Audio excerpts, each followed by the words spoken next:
네, 핍박이 있는 상태에서 우리가 더 신앙생활을 잘할까요? 아니면 아무런 핍박도 없이 평탄한 가운데 신앙생활을 더 잘할까요?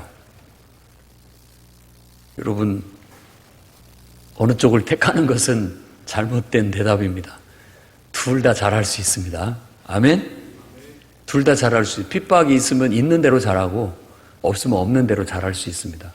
그런데 인간에게는 참 묘한 심리가 있습니다. 그게 자꾸 변명을 늘어놓거나 하는 건데, 그 변명이라는 게 자신의 게으름 혹은 무기력함, 미성숙함, 이기심, 이기적임, 이런 것들을 교묘하게 포장하는 핑계거리, 이유거리로 많이 삼는다는 거예요. 그래서 핍박 때문에 못한다, 어려움 때문에 나는 제대로 못한다, 여러 가지 이유를 댑니다. 또 그럼 평안하면, 상황이 좋으면 잘하느냐? 또 그것도 나름대로 너무나 아니라고 평안한 것도 내가 제대로 하지 못하는 핑계가 될 수도 있다라는 거예요. 지금 요한은 아시아에 있는 7교회에 편지를 쓸 때 그 당시는 상당히 핍박을 받는 시절이었습니다. 그런데 유독이 이 라오디게아 교회만큼은 좀 그런 것이 제외된 그런 상태였던 것 같습니다. 상황이 굉장히 좋았던 거예요. 빌라델비아 교회 같은 경우는 적은 능력을 가지고도 예수님의 말씀을 잘 지켜냈던 그런 충성된 그런 신앙을 보여줬습니다.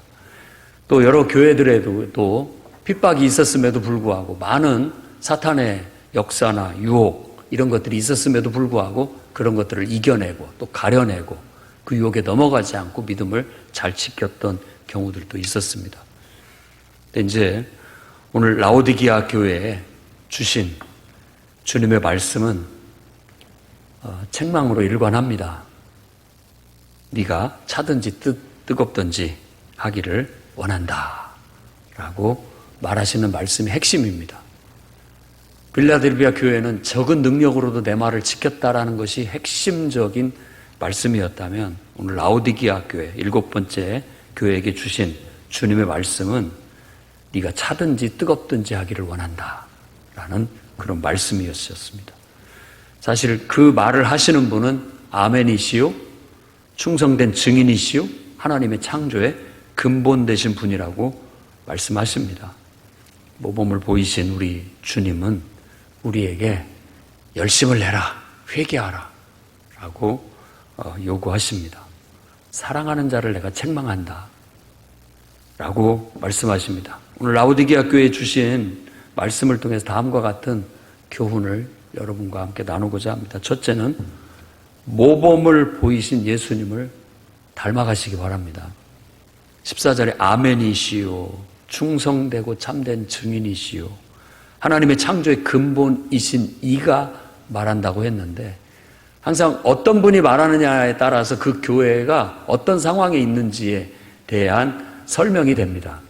그러니까 라오디게아 교회는 아멘도 아니고 충성도 아니고 정말 모든 면에 있어서 좀 부족한 그런 상태에 놓여져 있다는 걸 알 수 있습니다.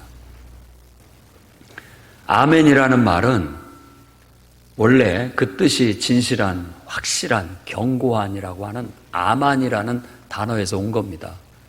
그러니까 이 아멘이라는 말이 그 어떤 확실합니다, 이렇게 또 견고합니다 라는 뜻을 갖고 있는데, 어떤 말의 끝에 대꾸로 쓰게 될 때는 당신의 말에 전적으로 동의합니다, 내 말이 곧 그 말입니다, 내가 그 말대로 하겠습니다 라는 어떤 결단과 의지를 표명하는 뜻입니다. 그러니까 누가 명령을 내렸을 때 아멘 하면 나는 그대로 행동하겠습니다 라는 결단과 의지의 표명이 되는 거고, 또 아멘이라고 했을 때는 전적으로 내가 동의한다 라는 그런 의미를 갖고 있는 거예요. 그러니까 여기에서 아멘이시다라고 말한 것은 예수님이야말로 하나님의 아멘이십니다. 하나님의 명령, 말씀에 무조건 그분은 순종했던 그런 분이다라는 거예요. 하나님의 아멘이 되신 겁니다. 그리고 충성된 참된 증인이라고 말하고 있는데, 이 아멘에 대한 좀 더 구체적인 설명이라고 볼 수 있습니다. 아멘이 그런 뜻인데 바로 충성된 참된 증인이라는 뜻이에요. 그것은 아멘에 대한 구체적인 진술로 하나님 아버지의 말씀에 충성한 예수 그리스도, 곧 그분의 명령에 따라 이 땅에 오셨고 그가 그분의 명령에 따라 십자가에 죽으셨고 죽은 자 가운데서 부활하셨다라는 것. 이것은 완벽한 하나님의 뜻과 명령에 충성되게 순종한 그런 실예라고 할 수 있다는 겁니다. 그래서 그분은 충성되고 참된 증인이 되셨죠. 곧 하나님의 뜻을 우리에게 보여주고 그 뜻을 완수하심으로써 우리에게 증거하신 그 분이 되셨다라는 겁니다. 그 다음에 이어지는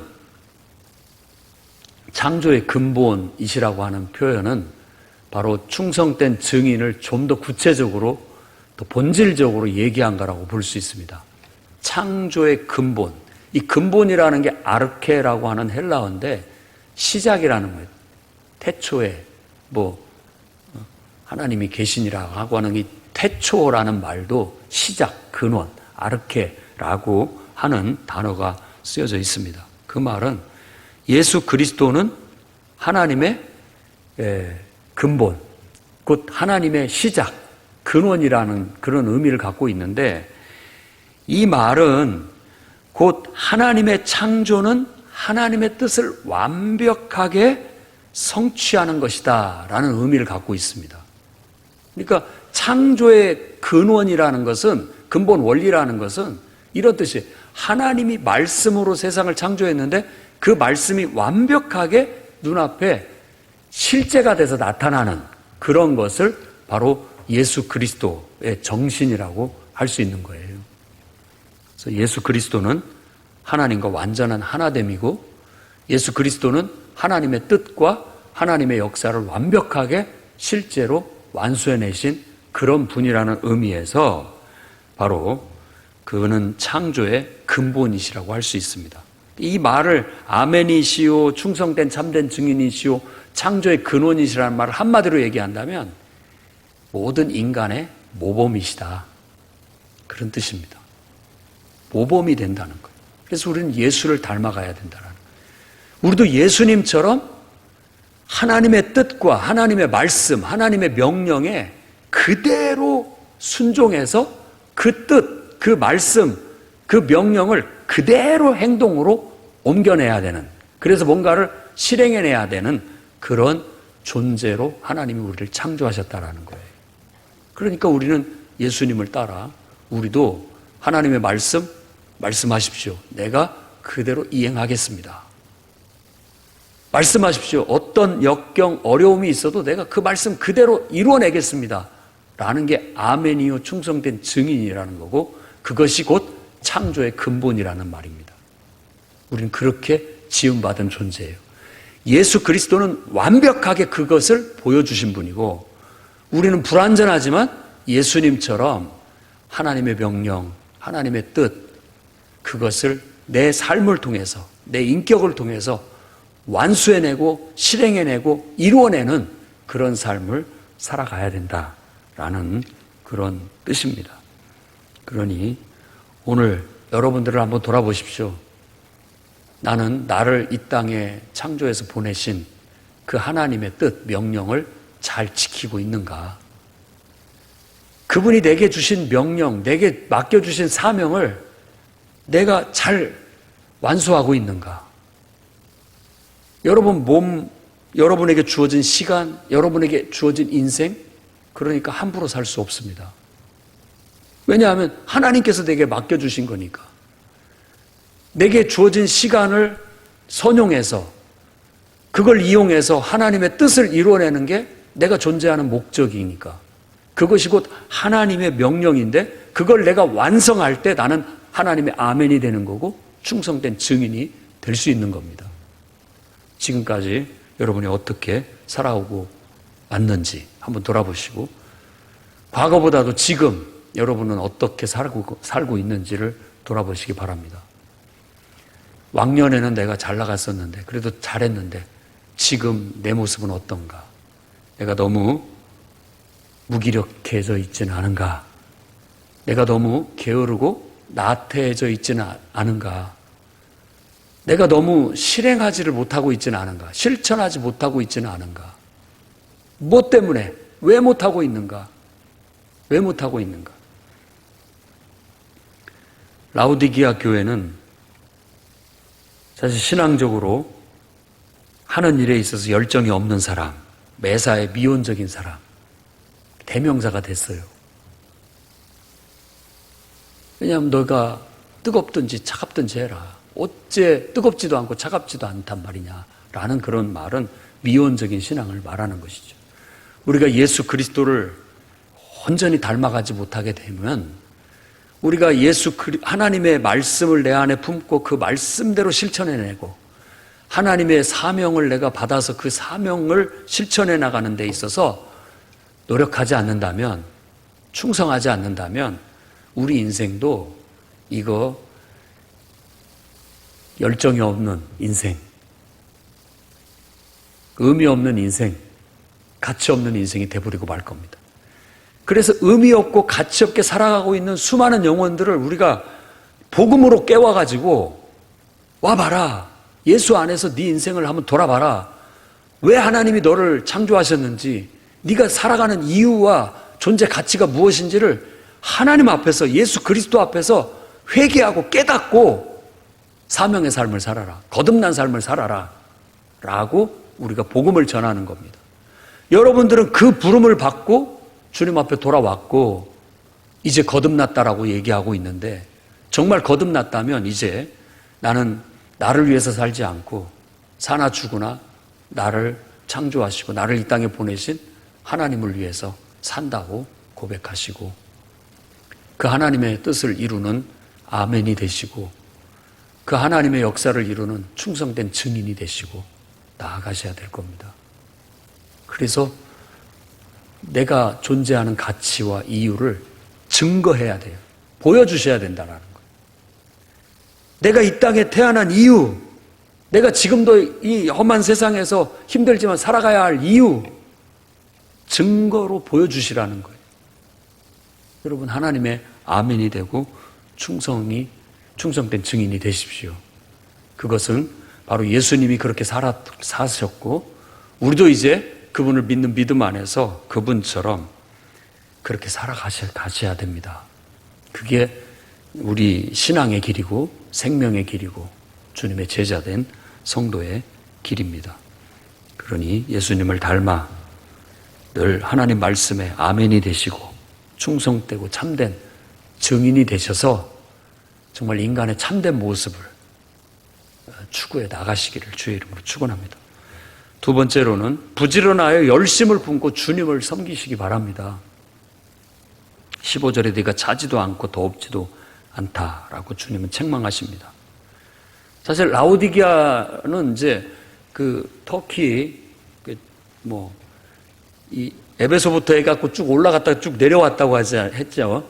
그러니까 이제 라오디게아가 있고 라오디게아에서 한 11km 정도 떨어진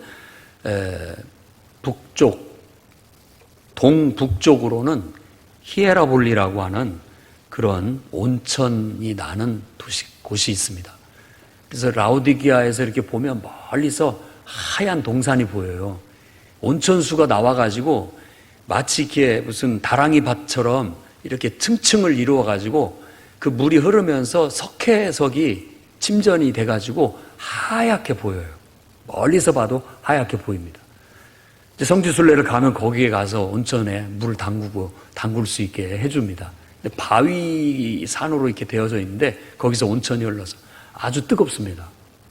그러니까는 이 로마 시대, 로마가 이곳을 정복했을 때 이 도시는 라오디게아는 그 히에라볼리의 온천욕을 하기 위한 관광객들이 머무는 곳이 라오디게아였다고 해요.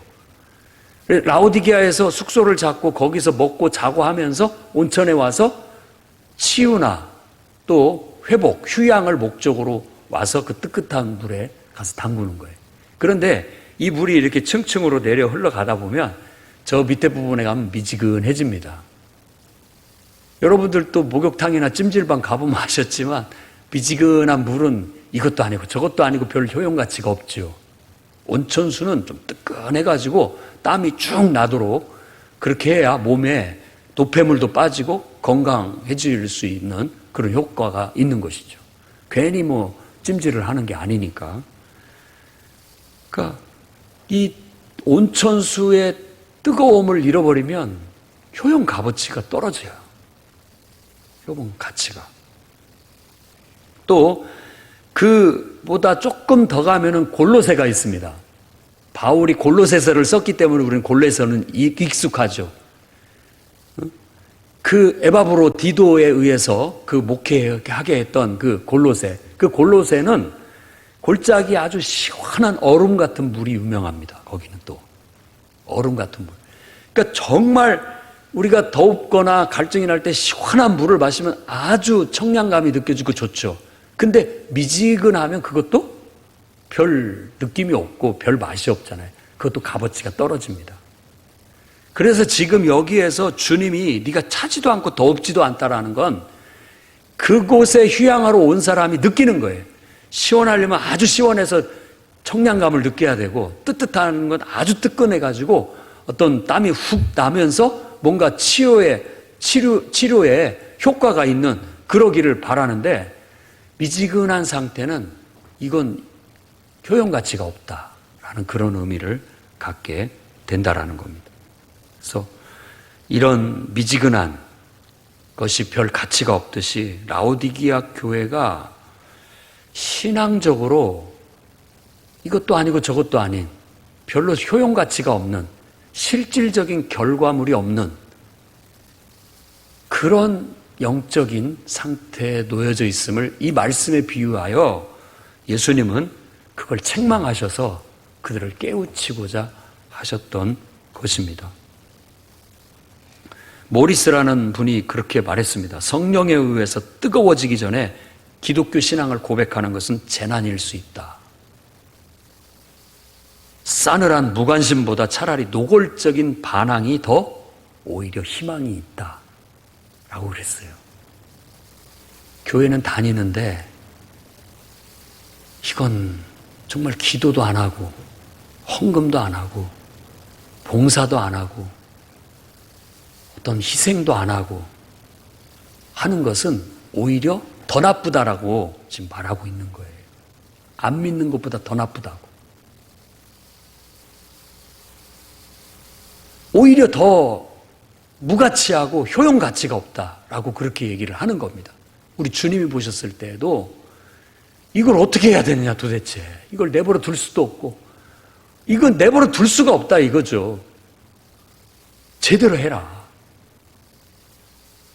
정말 신앙을 가졌다면 기도해라. 여러 가지 변명이 있을 수 있죠. 시간이 안 됩니다.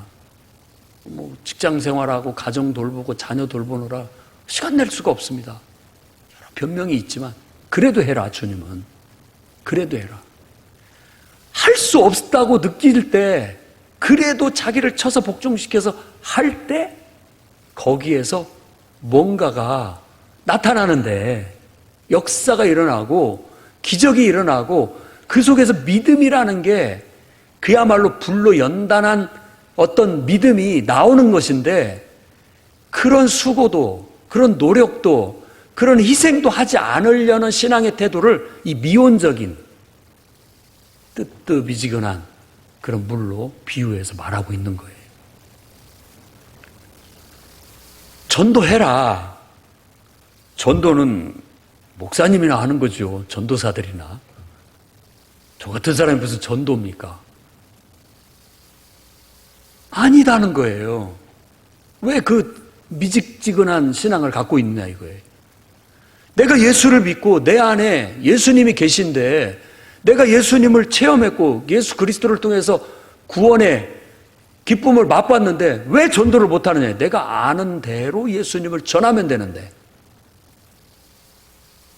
그것을 전하기 위해서는 신경을 써야 되고 복음을 전해서 한 영혼이라도 교회로 인도하고 말씀을 가르치려면 그만큼 내가 시간을 들여야 되고 내가 스트레스를 받아야 되고 또 물질도 투자해야 되고, 뭐 내가 저 자세로 나아가서 섬겨야 되고, 여러 가지 복잡한 일들이 있어요.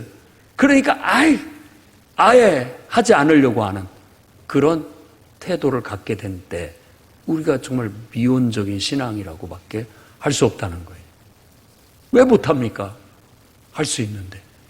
자꾸만 우리가 현실에 안주하고 편하고 또 귀찮고 힘들고 수고스러운 일은 다 남들이 하라고 하고 나는 그런 걸 안 하고 그냥 나는 달콤하고 편리하고 좋은 것만 쏙쏙 알맹이만 빼먹듯이 그렇게 신앙생활을 하게 되면 우리의 신앙은 자라지도 않고 우리의 신앙에는 능력도 안 나타나고 은혜도 못 받고 변화도 안 일어나고 그렇습니다.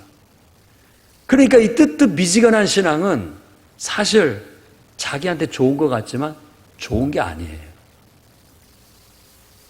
절대 득이 되지 않은 신앙입니다. 여러분들이 인생을 살아갈 때도 그렇게 산다고 생각해 보십시오.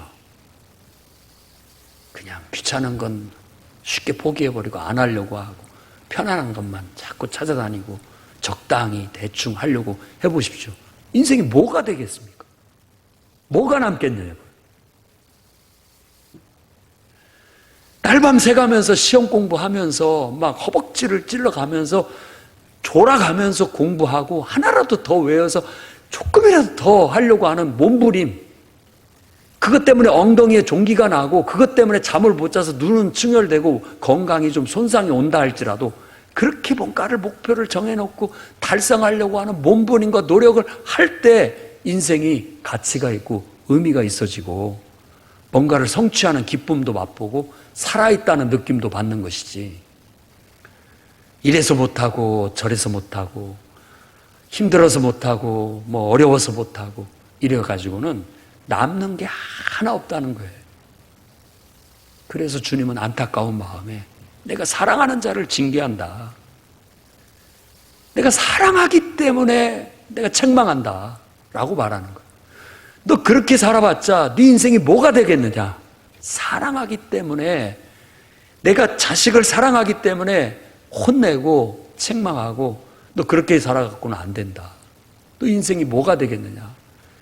네 인생에게 주어진 시간, 네 젊음이 아깝지도 않으냐. 네게 주어진 시간이 아깝지도 않으냐. 그 푸르디 푸른 청춘에 왜 인생을 그렇게 살고 마느냐. 뜨겁게 살아라. 뜨겁게 살아라. 뭔가 열정을 가지고 뭔가를 해보려고 매달리고 몸부림치고 그것에 그냥 피 흘리기까지 땀을 흘리고 눈물을 흘리고 수고하고 노력하는 것이 인생의 재미고 의미고 가치인 것이지, 또 그렇게 살면 후회한다 라고 사랑하는 자녀에게 훈계하듯 주님께서도 우리에게 그렇게 말하고 있는 겁니다. 부지런해라. 열심을 품고 주님을 섬겨라. 기도 좀 한번 제대로 해보자. 그냥 흉내내는 기도 말고 그냥 눈 감고 잠깐 이렇게 좀 고상한 척 하는 그런 기도 말고 정말 솔직한 내 감정과 내 바램과 내 마음을 쏟아놓고 하나님 앞에 몸부림치듯, 주님이 들어주시지 않는다면 내가 어떻게 살겠습니까? 안 들어주신다면 내가 온 밤을 새워서라도 주님께 기도하겠습니다. 그래도 안 들어주시면 내가 금식으로 하나님 앞에 시위하겠습니다. 금식 기도하면서 내가 끝까지 하나님을 붙잡고 나아가겠습니다. 어떤 뭔가가 있어야지요. 뭔가가.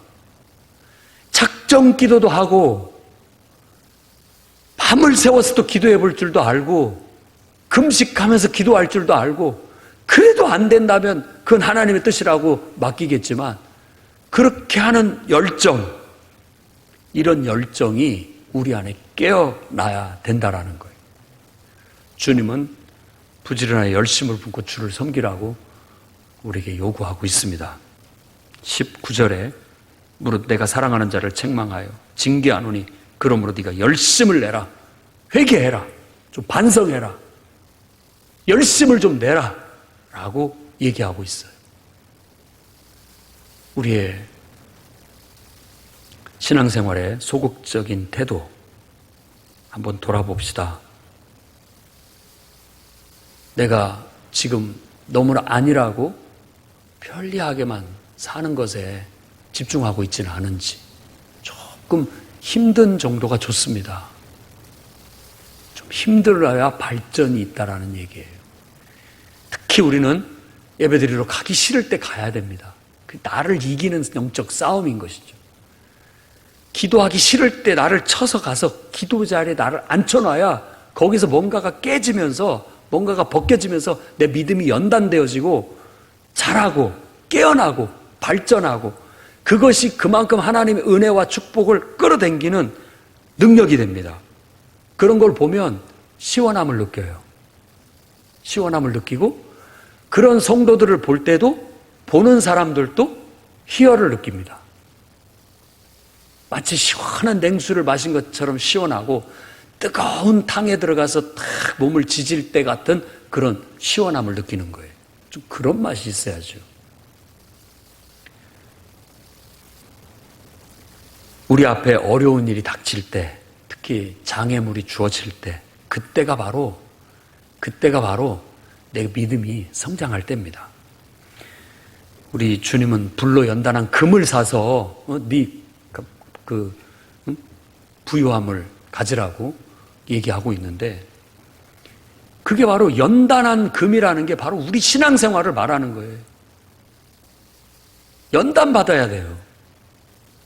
어려움을 이겨내고 장애물을 극복하고 나아가는 믿음의 용기, 이걸 발휘를 해야 되는 거예요. 그게 적극적인 신앙입니다. 고난과 역경을 무릅쓰고 물러서지 않고 하나님의 사명을 끝까지 완수해내고 하나님의 명령을 실천해내는 그런 믿음의 용기, 이것이 적극적인 부지런하고 열심을 붓는 신앙이라고 할 수 있습니다. 우리는 이 뜨뜻미지근한 미온적인 신앙을 예수님께서 달란트 비유에서 말씀하신 한 달란트 받은 자와 연관시킬 수 있습니다. 한 달란트 받은 자는 그걸 땅에 묻어놨다고 하죠. 그리고 주님이 왔을 때 그걸 그대로 내놨을 때 주인은 책망합니다. 악하고 게으른 종이라고. 그게 소극적인 태도인 거죠. 소극적인 태도로 임한 것도 하나님 앞에 책망을 받는 거예요. 오히려 그걸 가지고 적극적으로 활용을 해서 뭔가를 해서 결실을 거둬내는 게 맞습니다. 그러니 우리 안에 한 달란트 받은 자와 같은 소극적인 삶의 태도, 신앙적인 태도가 있다면 오늘 정말 하나님 앞에 회개하고 열심을 냅시다. 주님의 책망은 오히려 우리에게 득이 됩니다. 책망받고 우리 나태함을 벗겨낼 수 있다면, 우리 게으름을 벗겨낼 수 있다면, 우리의 소극적임을 벗겨낼 수 있다면 그건 축복입니다. 오늘 다시 한번 우리가 사는 삶의 태도를 돌아보고 신앙의 태도를 돌아봐서 종말을 맞은 성도들로서 좀 더 열심을 내고 부지런하여 역경과 고난을 극복하고 이겨내는 그런 적극적인 그런 신앙인들이 되시기를 바랍니다. 세 번째로는 물질적인 부유함보다 영적인 부유함을 구하시기 바랍니다. 17절에 내가 말하기를 나는 부자다. 부요해서 부족한 것이 없다. 하나 네가 공고한 것과 가난한 것과 눈먼 것과 벌거벗은 것을 알지 못한다. 라고 얘기합니다. 사실 지금처럼 우리나라가 역사 이래로 단군 역사 이래로 이렇게 번성한 적이 없었다고 얘기를 해요. 가장 지금 중흥기예요. 잘 살 때, 아주 잘 살 때입니다. 그런데 이 모든 것들이 정말 기독교 신앙을 가졌던 그런 우리 믿음의 부모들, 할머니들, 조부모들, 이런 세대들이 눈물로 기도하면서 핍박받고 고난받으면서 신앙을 지키면서 산업전선에서 또 일하고 이러면서 일궈낸 어떤 축복의 결과물이라고 생각해 볼 수 있습니다. 이제 우리나 우리 후손들은 그것의 축복을 누리는 세대인데, 오히려 라오디게아 교회처럼 그런 축복을 누리는 세대들이 더 신앙이 위험스러워요. 오히려 역경이 있고 어려울 때 더 기도했던 것 같고 눈물을 흘렸던 것 같은데, 지금 이렇게 축복된 삶을 사는 게 얼마나 감사하고 얼마나 더 기도할 수 있고 얼마나 더 성경을 공부할 수 있고 더 주님을 위해서 봉사하고 충성할 수 있는데도 불구하고 자꾸만 더 세상에 관심을 두고 물질적인 부유함을 누리느라고 영적인데 무관심한 세대가 되어버릴 수 있다는 겁니다.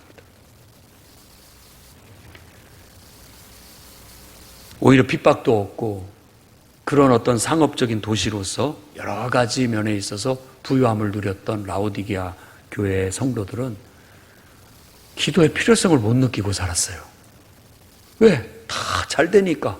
뭐 걱정할 것이 별로 없으니까.